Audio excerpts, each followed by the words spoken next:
Good will ജംഗ്ഷന്റെ മറ്റൊരു വീഡിയോയിലേക്ക് സ്വാഗതം. Fifth semester BCom BBA income ടാക്സിന്റെ നെക്സ്റ്റ് ടോപ്പിക്കാണ് നമ്മൾ ഇനി ഡിസ്കസ് ചെയ്യാൻ പോകുന്നത്. ഇൻകം ഫ്രം സാലറി ആയിരുന്നു നമ്മൾ എടുത്തുകൊണ്ടിരിക്കുന്നത്.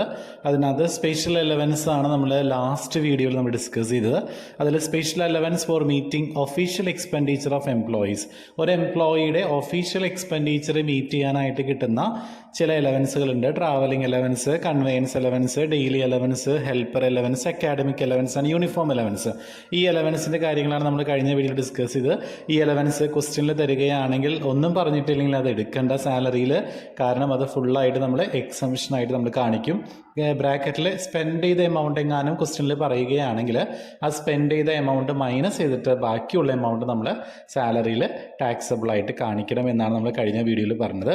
നെക്സ്റ്റ് ടോപ്പിക് ഇതാണ്, special allowance for meeting the personal expense of employees. ഒരു എംപ്ലോയിയുടെ പേഴ്സണൽ എക്സ്പെൻസ് മെറ്റ് ചെയ്യാനായിട്ട് കൊടുക്കുന്ന ചില അലവൻസുകളുണ്ട്. അതിൽ നമുക്ക് എത്രത്തോളം എക്സംഷനൊക്കെ കിട്ടുമെന്ന് നമുക്ക് നോക്കാം. ഇത് വളരെ ഇമ്പോർട്ടൻ്റ് ആയിട്ടുള്ള ഏരിയ ആണ്. ഇത് പഠിച്ചാലാണ് നമുക്ക് വലിയ പ്രോബ്ലം ഒക്കെ വരുമ്പോൾ നമുക്ക് ചെയ്യാനായിട്ട് പറ്റുള്ളൂ. അതിലെ ഫസ്റ്റ് അലവൻസ് ഇതാണ്, children education allowance. Children education allowance അല്ലെങ്കിൽ CEA എന്ന് വേണമെങ്കിൽ ഷോർട്ടാക്കി നമുക്ക് പറയാം. It is exempt up to ₹100 per month per child for a maximum of 2 children.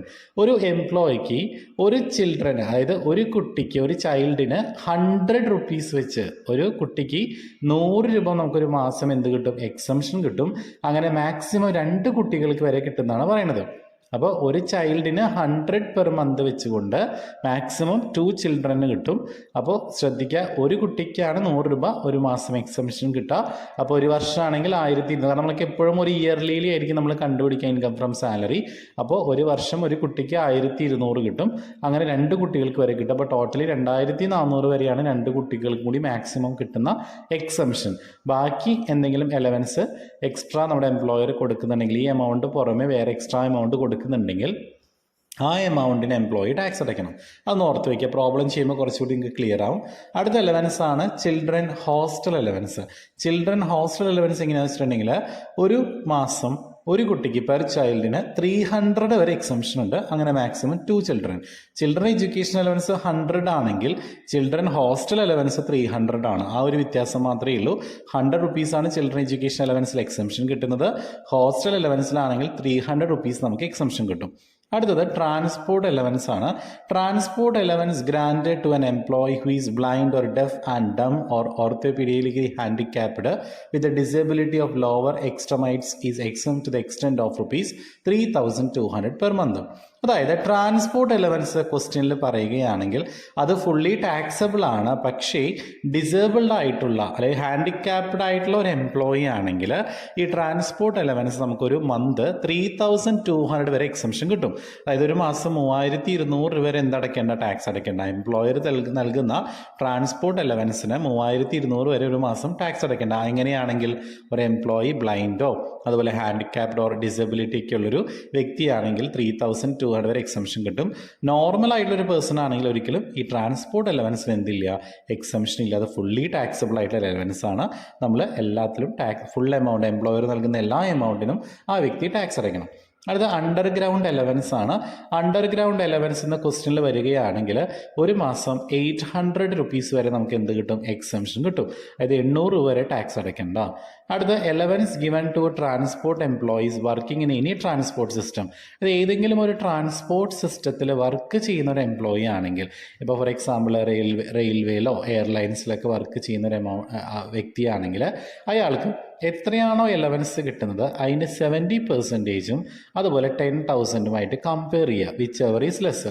ഏതാണോ ചെറിയ എമൗണ്ട് ആ എമൗണ്ട് നമുക്ക് എക്സംഷൻ കിട്ടും. അപ്പോൾ പ്രത്യേകം ശ്രദ്ധിക്കണം, നമ്മുടെ ട്രാൻസ്പോർട്ട് സിസ്റ്റത്തിൽ വർക്ക് ചെയ്യുന്ന എംപ്ലോയി ആണെങ്കിൽ അയാൾക്ക് കിട്ടുന്ന ഒരു ഫിക്സഡ് ആയിട്ടുള്ളൊരു അലവൻസ് ഉണ്ടാവും. ആ അലവൻസിന് ട്രാൻസ്പോർട്ട് അലവൻസ് ഉണ്ടാവും. ആ അലവൻസിന് നമുക്ക് എക്സംഷൻ കിട്ടും. അതെങ്ങനെയാണ് എക്സംഷൻ കിട്ടുക? ആ കിട്ടുന്ന അലവൻസ് ഇല്ലേ അതിൻ്റെ 70%ഉം 10,000ഉമായിട്ട് കമ്പയർ ചെയ്യുക. മാസമാണ് കേട്ടോ, മന്ത്ലി ആണ്. 10,000ഉമായിട്ട് കമ്പയർ ചെയ്തിട്ട് വിച്ച് എവർ ഈസ് ലെസ്, ഏതാണോ ചെറിയ എമൗണ്ട് ആ അത്രയും എമൗണ്ടിൽ നമുക്ക് എന്ത് കിട്ടും? എക്സംഷൻ കിട്ടും. ഇത് അത്ര വലിയ ഇമ്പോർട്ടൻ്റ് ആയിട്ടുള്ള ഒരു കേസൊന്നും അല്ല. ഇതങ്ങനെ വരാറൊന്നുമില്ല എക്സാമിന്. ജസ്റ്റ് ഒന്ന് അറിഞ്ഞിരുന്നാൽ മതി എല്ലാവരും കേട്ടോ. പക്ഷേ ചിൽഡ്രൻ എഡ്യൂക്കേഷൻ അലവൻസും ചിൽഡ്രൻ ഹോസ്റ്റൽ അലവൻസും ട്രാൻസ്പോർട്ട് അലവൻസും അത് 3 നന്നായിട്ട് നോക്കാം. ഇനി ട്രൈബൽ ഏരിയ, ഷെഡ്യൂൾഡ് ഏരിയയിലൊക്കെ വർക്ക് ചെയ്യുന്ന ഒരു ആളാണെങ്കിൽ അയാൾക്ക് കിട്ടുന്ന അലവൻസസിൻ്റെ 200 റുപ്പീസ് വരെ നമുക്ക് എക്സംഷൻ കിട്ടും. അത് മാത്രം വലിയ ഇമ്പോർട്ടൻ്റ് അല്ല. പിന്നെ സ്പെഷ്യൽ കോമ്പൻസേറ്ററി ഹിൽ ഏരിയാസിലൊക്കെ വർക്ക് ചെയ്യുന്ന എംപ്ലോയീസ് ആണെങ്കിൽ ഒരു മാസം 7,000 വരെ എക്സംഷൻ കിട്ടും. ഇനി കോമ്പൻസേറ്ററി ഫീൽഡ് ഏരിയയിലൊക്കെ വർക്ക് ചെയ്യുകയാണെങ്കിൽ ഒരു മാസം 2,600 വരെ എക്സംഷൻ കിട്ടും. ഇനി ഐലാൻഡ് ഡ്യൂട്ടി അലവൻസ് ആണെങ്കിൽ 3,250 വരെ നമുക്കൊരു മാസം എക്സംഷൻ കിട്ടും. ഇതൊന്നും അത്ര വലിയ ഇമ്പോർട്ടൻ്റ് അല്ല.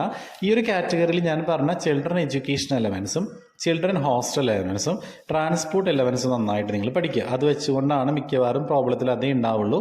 അതിൽ കൂടുതൽ അഡീഷണൽ ആയിട്ടൊന്നും വരാറില്ല. ഇനി നമ്മുടെ അലവൻസിൻ്റെ 2 ക്ലാസിഫിക്കേഷൻ കഴിഞ്ഞു. ഫസ്റ്റ് ക്ലാസിഫിക്കേഷൻ ഓഫ് അലവൻസ് എന്തായിരുന്നു? ഫുള്ളി ടാക്സബിൾ അലവൻസ് ആണ്. അതിൽ കുറേ അലവൻസ് പറഞ്ഞു. അത് ക്വസ്റ്റിൽ വരികയാണെങ്കിൽ ആ ഫുൾ എമൗണ്ടിനും ടാക്സ് അടയ്ക്കണം. രണ്ടാമത്തെ കാറ്റഗറി എന്താണ്?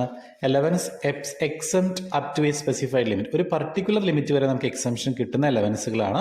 അതിൽ വരുന്നതാണ് HRA, എൻ്റർടൈൻമെൻറ്റ് അലവൻസ്, ഇപ്പോൾ പറഞ്ഞ സ്പെഷ്യൽ അലവൻസ്. അടുത്ത ക്ലാസിഫിക്കേഷനാണ് അലവൻസിൽ വരുന്ന മൂന്നാമത്തെ ക്ലാസിഫിക്കേഷനാണ് ഫുള്ളി എക്സംപ്റ്റഡ് അലവൻസ്. ഈ അലവൻസ് വരികയാണെങ്കിൽ ഫുള്ളായിട്ട് നമ്മൾ എന്തടയ്ക്കണം? ഫുള്ളായിട്ട് നമ്മൾ എന്തടയ്ക്കേണ്ട ടാക്സ് അടയ്ക്കേണ്ട. അത് ഫുള്ളായിട്ട് നമുക്ക് എക്സംഷൻ കിട്ടും. അങ്ങനെയുള്ള അലവൻസിനെയാണ് ഫുള്ളി എക്സംപ്റ്റഡ് അലവൻസ് എന്ന് പറയുക. ഇപ്പോൾ തിയറി ആയിട്ട് ചിലപ്പോൾ explain the different types of allowances എന്ന് ചോദിക്കുകയാണെങ്കിൽ ഈ 3 ക്ലാസിഫിക്കേഷൻ ഓഫ് അലവൻസും എഴുതി നിങ്ങൾ എക്സ്പ്ലെയിൻ ചെയ്യുക. അപ്പോൾ വളരെ സിമ്പിളായിട്ട് നമുക്ക് ഫുൾ മാർക്ക് വാങ്ങാം. അപ്പോൾ ഫുള്ളി എക്സംപ്റ്റഡ് അലവൻസിൽ ആകെ 4 അലവൻസസേ വരുന്നുള്ളൂ. വളരെ സിമ്പിളായിട്ട് പഠിക്കാൻ നമുക്ക്. ഒന്ന്, foreign allowance paid to a government employee by the government to an Indian citizen for entering services abroad. അതായത് ഫോറിൻ അലവൻസ് കിട്ടുക ആർക്ക്? ഗവൺമെൻറ് എംപ്ലോയിക്ക്. എവിടുത്തെ ഗവൺമെൻറ് എംപ്ലോയിക്ക്? ഇന്ത്യയിലെ ഗവൺമെൻറ് എംപ്ലോയി ചിലപ്പം പുറത്ത് വർക്ക് ചെയ്യുന്നുണ്ടാവും. ഇന്ത്യൻ ഗവൺമെൻറ്റിൻ്റെ അണ്ടറിലുള്ള ഒരാൾ ചിലപ്പോൾ ഇന്ത്യക്ക് പുറത്ത് എവിടെയെങ്കിലും വർക്ക് ചെയ്യുന്നുണ്ട്. പക്ഷെ അത് ഗവൺമെൻറ് എംപ്ലോയി ആയിരിക്കും, ഇന്ത്യയിലെ ഗവൺമെൻറ് എംപ്ലോയി ആയിരിക്കും. അതായത് ഉദ്ദേശിക്കുന്നത് നമ്മൾ ടേക്ക് ഓഫ് ഒക്കെ ഫിലിം കണ്ടിട്ടുണ്ടെങ്കിൽ നിങ്ങൾക്ക് മനസ്സിലാവും. ടേക്ക് ഓഫ് ഫിലിമിലൊക്കെ പുറത്ത് നിങ്ങൾ എംബസി കണ്ടിട്ടില്ലേ? പുറത്തെ എംബസി, ഇന്ത്യൻ എംബസി. അപ്പോൾ ആ ഇന്ത്യൻ എംബസിയിൽ വർക്ക് ചെയ്യുന്ന ആൾ എവിടെയുള്ള ആളായിരിക്കും? ഇന്ത്യൻ എംബസിയിൽ വർക്ക് ചെയ്യുന്ന ആൾ ഇന്ത്യൻ ഗവൺമെൻറ്റിൻ്റെ അണ്ടറിലുള്ളതല്ലേ. അപ്പോൾ അങ്ങനെ അവിടെ വർക്ക് ചെയ്യുന്നതിന് ഇപ്പോൾ ടേക്ക് ഓഫ് സിനിമ കണ്ടവർക്ക് അറിയാം. ടേക്ക് ഓഫ് അല്ല, പല സിനിമകളിലും ഇന്ത്യൻ എംബസിയൊക്കെ കാണിക്കുന്നുണ്ട്. ടേക്ക് ഓഫ് എന്ന് പറയുന്ന ഫിലിമിനകത്തുണ്ട്. അപ്പോൾ ടേക്ക് ഓഫ് ഫിലിമിൽ ആരാണ്? ഫഹദ് ഫാസിൽ അങ്ങനെയാണെന്ന് തോന്നുന്നു. നിങ്ങൾ നോക്കുക, അവിടെ ഇന്ത്യൻ എംബസിയിൽ വർക്ക് ചെയ്യുന്ന ആൾ. അപ്പോൾ അയാൾക്ക് നമുക്ക് എന്ത് കിട്ടും? ഫോറിൻ അലവൻസ് കിട്ടും. ഫോറിൻ അലവൻസ് ആരെ കൊടുക്കുക? നമ്മുടെ ഇന്ത്യൻ ഗവൺമെൻറ് കൊടുക്കും. അങ്ങനെ അയാൾക്ക് കിട്ടുന്ന ഫോറിൻ അലവൻസിന് എന്തടയ്ക്കേണ്ട? ഇന്ത്യയിൽ ടാക്സ് അടയ്ക്കേണ്ട. അതാണ് ഒന്നാമത്തെ types of fully exempted allowance. രണ്ടാമത് sumptuary allowance to high court or supreme കോടതി ജഡ്ജസ്. ഹൈക്കോർട്ട് ജഡ്ജസിലോ സുപ്രീം കോടതി ജഡ്ജസിലൊക്കെ വർക്ക് ചെയ്യുന്ന ആൾക്കാർക്ക് വരുന്ന എക്സ്ട്രാ, അതായത് കൂടുതൽ എക്സ്പെൻസസ് ഒക്കെ മെറ്റ് ചെയ്യാൻ വേണ്ടി കൊടുക്കുന്ന സാങ്ച്വറി അലവൻസ് ഉണ്ട്. ആ അലവൻസിനും അവരെന്തടയ്ക്കാനാണ്? ടാക്സ് അടയ്ക്കേണ്ട. അതുപോലെ യു എൻ എയിലൊക്കെ വർക്ക് ചെയ്യുന്ന എംപ്ലോയി ഉണ്ടല്ലോ, അതായത് ഇന്ത്യൻ എംപ്ലോയി. അത് UN എന്ന് പറഞ്ഞാൽ നമുക്കറിയാം, യുണൈറ്റഡ് നേഷൻസ് ഓർഗനൈസേഷൻ ഐക്യരാഷ്ട്ര സംഘടന. അവിടെ വർക്ക് ചെയ്യുന്ന ആളുകൾക്ക് കിട്ടുന്ന അലവൻസിനൊന്നും തന്നെ അവരെന്തടയ്ക്കേണ്ട? ടാക്സ് അടയ്ക്കേണ്ട. ലാസ്റ്റാണ് allowance to high court judges under section 22A subsection 2 പ്രകാരം വർക്ക് ചെയ്യുന്ന എംപ്ലോയീസിനും എന്ത് കിട്ടുന്ന അലവൻസിനൊന്നും ടാക്സ് അടയ്ക്കേണ്ട. അപ്പോൾ മെയിനായിട്ട് 4 ക്ലാസിഫിക്കേഷനാണ് വരുന്നത്. ഒന്ന് ഫോറിൻ അലവൻസ്, 2 സാങ്ച്വറി അലവൻസ്, പിന്നെ UN വർക്ക് ചെയ്യുന്ന എംപ്ലോയിക്ക് കിട്ടുന്ന അലവൻസ്, പിന്നെ ഹൈക്കോടതി ജഡ്ജസ് അണ്ടർ സെക്ഷൻ 22A പ്രകാരം വരുന്ന അലവൻസുകൾ. ഇതിനൊന്നും തന്നെ എംപ്ലോയി എന്തടയ്ക്കേണ്ട? ടാക്സ് അടയ്ക്കേണ്ട.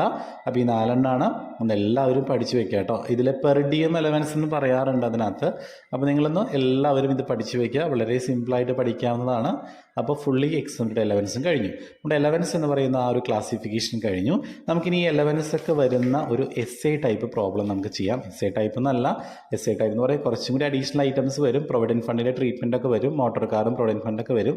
അതിന് മുമ്പായിട്ട് ഈ അലവൻസ് മാത്രമായിട്ട് വരുന്ന ഒരു പ്രോബ്ലം നമുക്ക് അടുത്ത ക്ലാസ്സിൽ നമുക്ക് ഡിസ്കസ് ചെയ്യാം. നമുക്ക് വീഡിയോ ഇഷ്ടപ്പെട്ടിട്ടുണ്ടെങ്കിൽ ഉറപ്പായിട്ടും ലൈക്ക് ചെയ്യാം കേട്ടോ. Okay, thank you.